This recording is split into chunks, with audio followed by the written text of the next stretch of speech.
তাই আসি আমাদেরকে আদর্শ ছেলে হিসাবে তৈরি করেছেন, যার জন্য আজকে আপনাদের সবার ভালোবাসা পেয়েছি।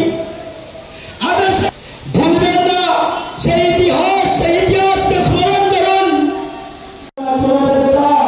এই ধরনের এসেছিলেন মা কালী রূপিয়ে, দুর্গা রূপিয়ে, কিন্তু আজকে সেই বাংলাদেশে আমার মা বোনদের উপর অত্যাচার হচ্ছে, রেপ করা হচ্ছে, বিভিন্ন মঠ মন্দির ভেঙে দেওয়া, মন্দির যদি ভাঙা হয় আমরা চুপ থাকি, তাহলে আমাদের ধর্মকে সনাতন ধর্ম আমরা বলতে বিলম্ব করতে হবে।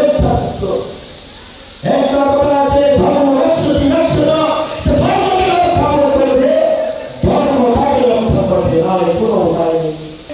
সেই শ্লোক দিয়েছেন সঙ্গ সত্যম সঙ্গ দত্তম সঙ্গ মনাংশিয়াগতম দেবা ভাগমি হতা পূর্বে সঞ্জানা উপাসন।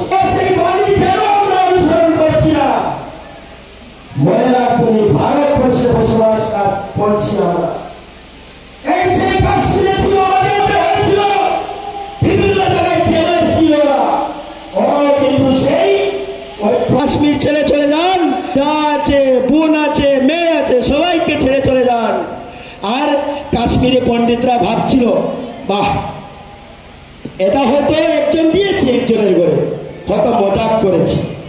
পাশের বাড়ি যখন সেই চিঠিটা আসলো তখন ভাবতে শুরু করলো এবং সঙ্গে সঙ্গে পুলিশ প্রশাসনকে দিয়ে বলল। আর কি হয়েছে? নরসংহার হয়েছে। 4 লক্ষের অধিক কাশ্মীর থেকে পালিয়ে ভারতবর্ষে আসতে হয়েছে। কেন? একটাই কারণ, ঐক্যবদ্ধতা নেই। মা বোনকে বলৎকার করেছে এবং ধর্মান্তরিত করেছে। এটা আমার কথা নয়, যেখানে যেখানে যাই এইসব যারা গুরুরা আছেন ওনাদের ভালোবাসা, ওনাদের আশীর্বাদে আমরা অনেক কিছু শুনতে পাই। ইতিহাস পড়ো। যাই হোক, প্রধান বক্তা আছেন, আমি আর বক্তব্য দীর্ঘায়ী করব না। সবশেষে একটাই কথা বলবো, এই কাশ্মীর অনেক দূর ছেড়ে দিন, এই তো সেই বাংলাদেশ ছেড়ে দিন। এই ভারতবর্ষের বুকে বিগত 5 দিন আগে সেই গুমরা জালালপুরে কি হয়েছিল আমি কোন সম্প্রদায়ের উপরে বলবো না, বলার আমার অধিকার নেই। কারণ অনেকে আমাকে রাম মন্দিরের টাকাও দিয়েছে, অনেকের সাথে সম্পর্ক আছে, কিন্তু সমাজের মধ্যে উভয় সম্প্রদায়ের মধ্যে করে কেন প্রতিবাদ করে না? কেন বারংবার সনাতনের উপর আঘাত হয়? আমি ওইসব লোকদেরকে প্রশ্ন করতে চাই। ওদের মধ্যে অনেক জ্ঞানী গুণী ব্যক্তিরা রয়েছেন, অনেকের সাথে আমার হৃদয়ের সম্পর্ক আছে। আমি তাদের কাছে প্রশ্ন করতে চাই, এই ভারতবর্ষের বুকে যদি অসামাজিক কোন কার্যকলাপ দেখেন, আসুন ঐক্যবদ্ধ হয়ে সেই অসামাজিক কার্যকলাপে যারা লিপ্ত থাকে বহিষ্কার করুন, শনাক্ত করুন, প্রতিবাদ করুন। এই ভারতবর্ষ শান্তির দ্বীপ, এই ভারতবর্ষকে যারা বসবাস করে সবাই মিলে ভারতবর্ষকে বিশ্বের শ্রেষ্ঠ আসনে নিয়ে যায়। আসুন, আমার কথায় যদি একমত হন সবাই আসুন। আমি এটা বলবো, এই মিডিয়ার মাধ্যমে বলতে চাই। দুঃখ কখন হয়, ওই দিনের যে ঘটনা, আমার কাছে ফোন এসেছিল জালালপুর থেকে, রাত যখন 11টা, যদি আমি ঘুমিয়ে যেতাম তাহলে ওই জালালপুরে কি হতো? আমাকে বলা হয়েছে এরকম কিছু বলবেন না। দেখুন, আমি বজরঙ্গের কার্যকর্তা, আমি সমস্ত রাত 11টা ফোন এসছে, দাদা আমাদেরকে পাঠান।